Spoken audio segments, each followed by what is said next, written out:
السلام عليكم ورحمة الله. هذا هو دوار أرمد، وهذه هي أعلى قمة في شمال إفريقيا اللي سميتها جبل توبقال. ولكن سبحان الله العظيم هذا الشيء ديال التواصل الاجتماعي كيقرب كل شيء.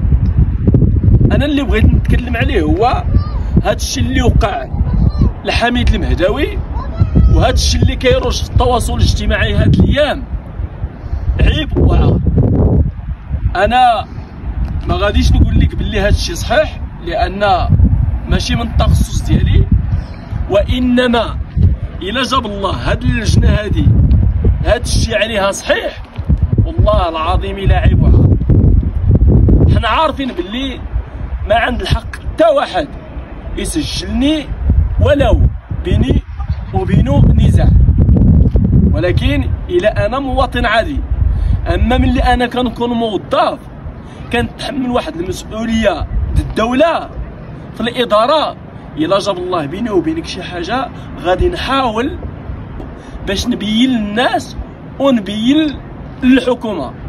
وشحال من مره انا قلت باللي في هاد الدوله اللي حنا فيها راه كاينين الناس اللي هما مخلصين اللي كيعرفوا بحق الله. علاش؟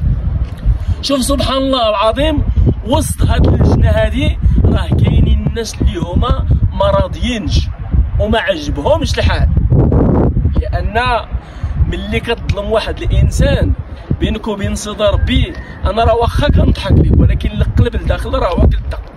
لهذا واحد الحاجه اخرى، الله يرحم لكم الوالدين، بالنسبه للمسؤولين كحنا مواطنين عاديين عايشين في الاطلس، واي مواطن مغربي فين ما بغى يكون خص ضروري الناس اللي هما مسؤولين كل مره يولفوا يديروا واحد الندوات ديال الصحافه يبينوا لنا مثلا هذه راه واخا نقولوا حنا هي صغيره، ولكن بالنسبه للراي العام راه شي حاجه اللي هي عيب وعار.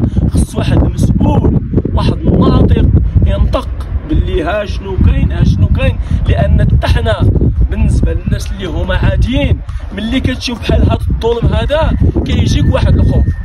باش تكون مطمئن وتكون فرحان وانت في البلاد ديالك، ضروري واحد مسؤول يخرج يدير واحد الندوه صحفيه ويبين للناس اللي هما عاديين بحالي اللي عايشين في الجبال وفي الاطلس، لان كيف قلت لك اي حاجه كتوقع والا كاع الناس كيجيبوا الخبار، والحاجه اللي تفرحنا هو العدل. والسلام عليكم ورحمه الله.